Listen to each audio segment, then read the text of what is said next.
Today on this episode of Going Deeper, we're talking about chapter 3 of the book of James, which is a short chapter, but it's also very powerful in that it asks us to tame our tongues.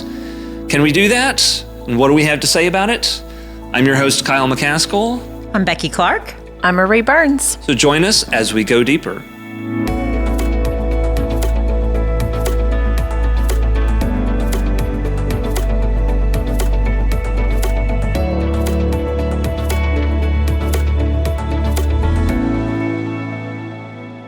So here we go into chapter 3.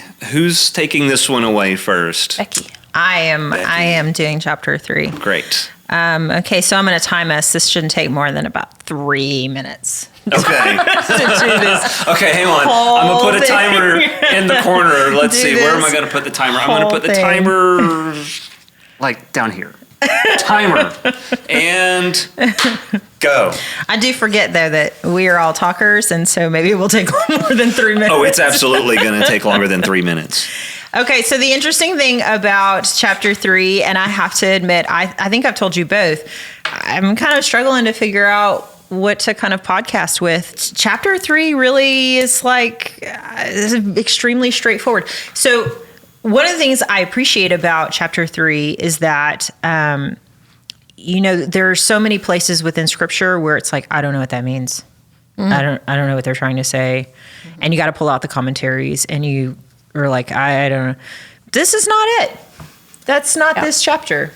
It's pretty simple, straightforward. Mm-hmm. It's say what you're going to say, and it says what it says. Well, and James uses some extra language. So chapter 3 could be even shorter than its 18 verses, but and the front end of the chapter when he talks about our words, which we've already visited this topic in the first chapter, right. I think a little bit in the second chapter. So this is not a new topic, and he uses like 6 different kind of imageries to really kind of drive home his point. So if he didn't use those extra imageries, probably chapter 3 would be like 8 verses. Mm-hmm.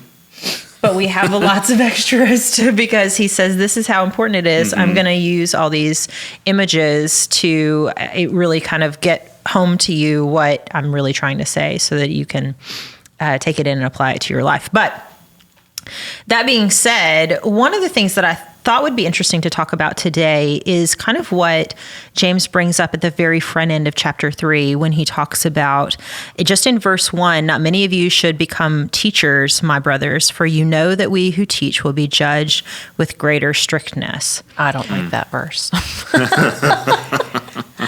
Okay, see, this is perfect because... Where's my Sharpie? Just kidding. So one of the things that I find really interesting about it is that he continues on in the chapter to talk about how your words have power and meaning, but he starts with this one little verse about these... Don't become a teacher because, and in some sense, not many of you should become a teacher because it is very difficult to be a teacher. You're going to be judged by the Lord in a different way, so to speak. And so I thought we could talk a little bit about those who are called to not just the vocation of ministry leadership, but when we are called to lead, which we are all called to lead. I believe that nobody gets away from this verse. I agree. Mm-hmm. It just has to do with when. Right. Maybe when in your life you get to this point of leading something, of teaching something, whether you're teaching your children, whether you're teaching a Sunday school class, whether you're teaching a whole congregation. We all are, I think, called. Now, some people are called with the vocation of it. That's their whole life. And that's kind of a different thing, but we all have that calling because that's what discipleship is about. Right. So what do we do with this idea that teachers will be judged with greater strictness? What do we think that means then? And is it biblical then to think that teachers would be judged more harshly? Is that biblical to say that there is an extra standard there then? Well, consider what Jesus said about leading little ones astray. It would be better if a millstone was placed around your neck and thrown into the ocean or whatever. Right. I mean, that was definitely a heavy statement to make against people who are teaching others, whether it's literally little children or people young in their faith. If you intentionally lead people astray and teach false doctrine, it's bad news. But what if you unintentionally do it? Thankfully, we serve somebody who abounds with forgiveness. But, right. So there's definitely a strictness and a weight that came with that statement. Better that you be dead than to intentionally lead someone astray in their faith. So that feels like it carries an awful lot of weight. According to the notes here in my physical Bible, it says that the word that's used for teachers is translated master in the Gospels, and not just a teacher. So I would say that maybe he's talking specifically about people in vocational ministry, choosing to become pastors, preachers. He lumps himself in because as you continue in the chapter, he talks about, for we all stumble, and this is just in verse 2, for we all stumble in many ways. So he lumps himself in as one of these kind of teachers. But I think you're right to some extent. But as you continue to read the chapter, I think he moves from this particular place of chosen leadership, called leadership, to everyone is called to some extent. And so there's this bigger portion of responsibility than just the one who is the master. And someone suggested, a commentator suggested that by this point that we get to chapter 3, we've already had some issues with rich and poor and all that kind of stuff. Yes. And so the suggestion was that it's potentially that he's referring to people who want to be teachers because they feel that it gives them status. Okay, so we dealt with this with Pharisees, which the word Pharisee has been in my brain ever since you read this, of hearkening back to kind of how hard Jesus was on those guys. And that was definitely a position of power. And if you've read through the gospel for 5 minutes, you pick up on part of their issue with Jesus was they felt threatened in their status. They felt threatened in their power, because if Jesus really is the Messiah, then they lose their position. Is how they felt. So it is not in actuality what Jesus was there for, but it's what they were afraid of. And it definitely was all about power and status for them. So my question is he saying, he says teachers though, so I'm just thinking out loud. I just wonder if he's trying to warn them against becoming like the Pharisees. Yeah, that's my guess, based upon what this one commentator, I think he is onto something, that he's potentially addressing the issue that the Jewish Christians are feeling weighed down and they're feeling beat up. And so they feel like if they had a place of leadership, a role that gives them some type of power and authority and status, then people will let up on them. But what James says is that's not the fix. That's not the factor that's really going to solve this situation for you, because stepping into this leadership role has great demand upon it. The requirements of you, the weight that's laid upon you is quite great. And you don't just take that just because you think it's cool, or because you think being in front of people is great, or being able to say whatever you want to say. The responsibility is very, very big, So the other reason I bring that up is because we're in a place and a time where leadership is, I think, sometimes kind of a rocky thing. And so how do we look at Christian leaders? How do we look at pastors, and how do we what's our responsibility maybe as churchgoers to our leaders, and how do we help keep them accountable? And then how do we healthily step into roles of leadership when we are called, and recognize the awesome weight of that? I think some people don't do it because they think it's so weighty. Right. And so they're just like, that's not for me.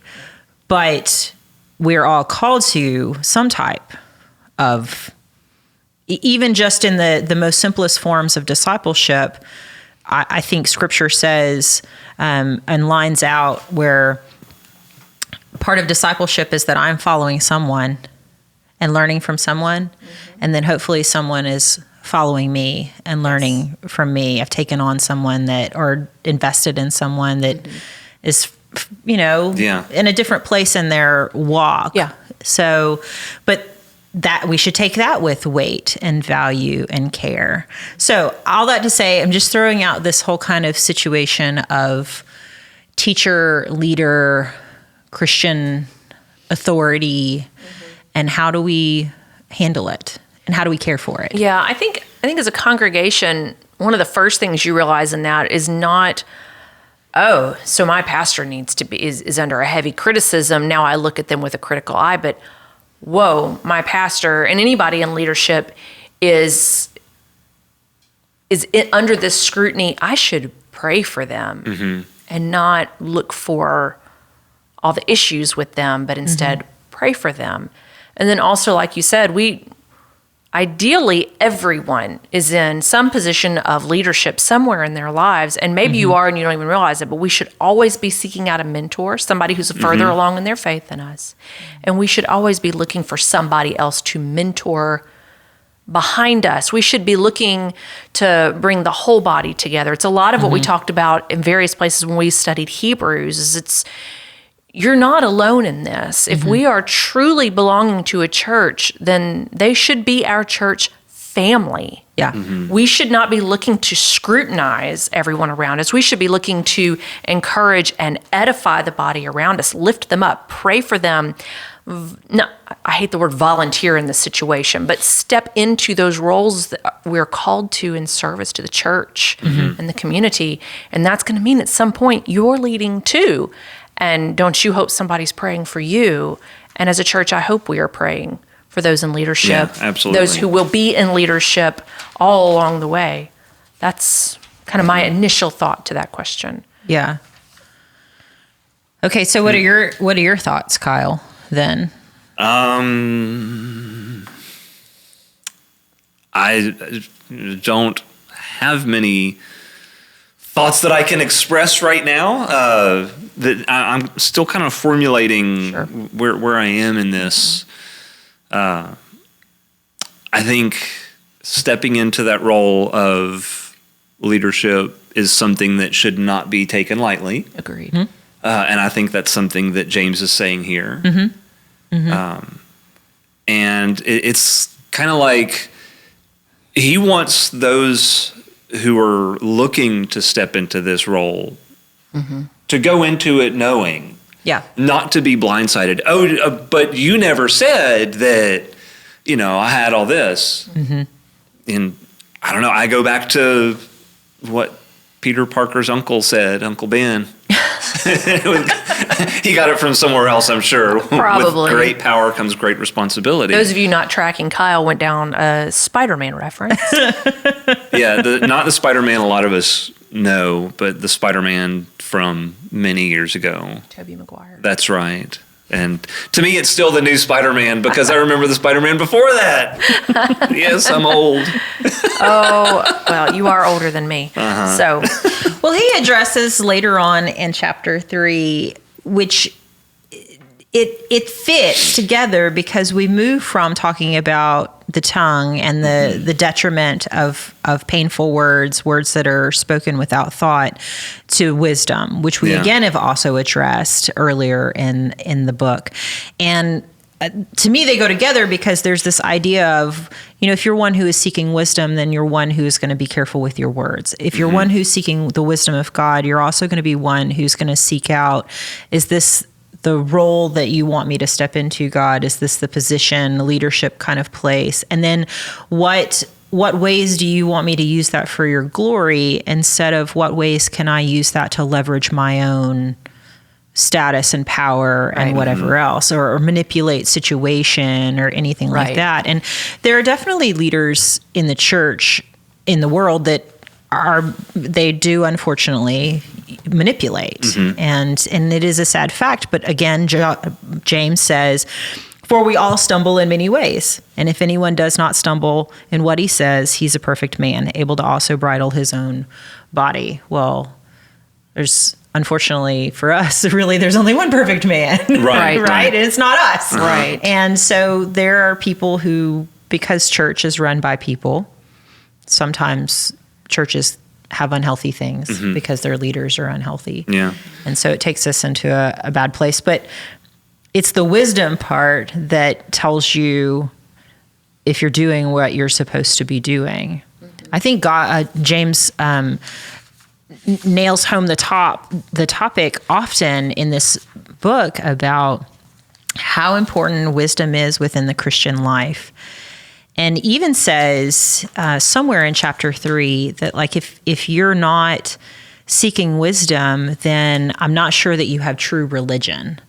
And he had already talked about religion, what he really means by religion, which is humble faith. Yes. And so if you're not seeking true wisdom, then you're not one who is trying to seek the humble faith with Christ. Yeah. And it's a huge characteristic of the Christian life is seeking God's wisdom as opposed to our own wisdom, because our wisdom will lead us astray. Right. Well, and that carries you back to Sermon on the Mount that closes out with the wise and foolish builder. If you are following the ways of Christ, love God, love neighbor, lobbing back over to James. You can go back and forth between those two really well. Yeah. It's like a builder who builds their house on solid rock. If you're following the ways of Christ, which are humble love for God and love for your neighbor. And you have love for your neighbor, you're going to be humble. And he goes on to say in James chapter 3 that you're going to be full of mercy and even submissive. A person in leadership, submissive? Yes.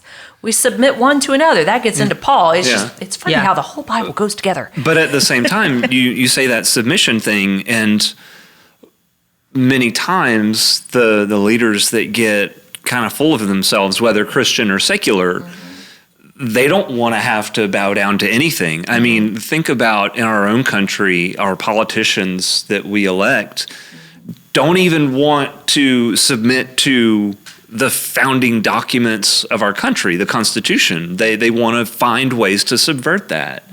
And I think it's not any different and even more serious that when we have leaders of the church who are appointed, that they submit to Scripture. Yes. And in our Methodist tradition even, there are a lot of people who just flat don't want to. And I think that's a part of that level of submission. One, you've got to trust it. If you don't trust it, then you're not going to submit to it. Right. I'll get off my soapbox for a second. And I mean, it all just, no, you're fine. It all weaves together. James is pulling from Jesus's words. If you love me, you'll keep my commandments. If you love me, you will obey. Jesus uses those words. If you don't like what James has to say, you have to take it up with Jesus. Yeah. That's just the way of it. And you started talking about the wisdom and all that kind of stuff, and I'm just skimming through here the tail end of the chapter, and I find it really interesting. The word in my New King James Version, yes, that's what my physical Bible here is. We still accept you. That's okay. But he uses the word conduct, and it's not really that much different from the New American Standard that I have open on my iPhone. It's talking about behavior. And so I can see why John Wesley liked this book so much, because to John Wesley, and depending on when this comes out, you either have just heard a sermon or you're about to hear a sermon by Doug where he talks a little bit about this. And John Wesley valued holiness. And holiness has behavioral implications to it. And James goes back and forth talking about that through the whole book, about the holiness of God and the fact that because God is a holy God, he's calling us to holiness as well. Yes. So how do we seek holiness? How do we live into holiness? Well, one of the ways is we watch what we say, and we we seek the wisdom of God's holiness to help guide us in the things that we should say. And James even brings the correlation of, your words lead to your actions. Your actions come from your words. So that determines, and it goes back to the faith and work conversation of, this determines what your work for God is. Is your work for God holy and pleasing? Is because of your words holy and pleasing? And words have torn people apart, and they've torn churches apart, and they've torn families apart, and all kinds of things. And God says that if you would seek my wisdom, it's not to say that you're going to be perfect in what you say. I mean, that's what James says. It's very difficult. And he even says, the first two of his illustrations about words are, he uses these little, the small rudder or the little bit in the mouth. And it's not necessarily about control, it's about direction. Yeah. Which I think is a big difference, because God's he doesn't want to control us. But he wants to direct in the right ways. And so if we allow God's wisdom to be that thing that kind of directs us in the right way, then we're moving in the direction of Christ, right? But this little tongue, this little part of the body, can also direct us in very negative ways. Yeah. And that's, to go back to this teacher situation, the words of leaders can push a congregation in directions of very positive things, or they can push a church body into very negative directions. Yeah. So you take that into account, I guess. Right. And just for what it's worth, we're way over 3 minutes at this point. I am a talker. We all are. Well, okay. the timer was just for fun. If we had just to sum up the whole chapter, it'd be like watch your mouth and get smart with Jesus. So done. Right.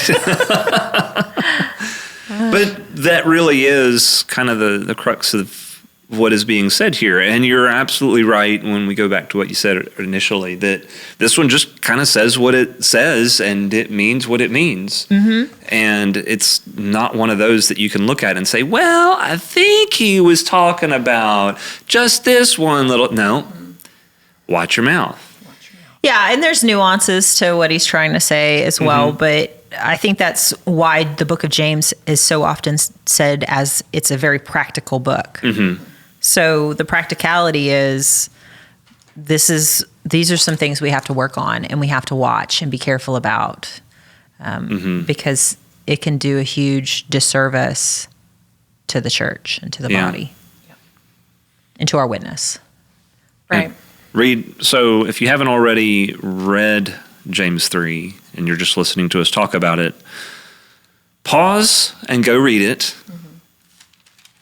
And then come back and finish the episode, and then go read it again, because it's literally only 18 verses, and it goes by so fast. If you don't have a study Bible like the three of us have, then the whole chapter will fit on one page.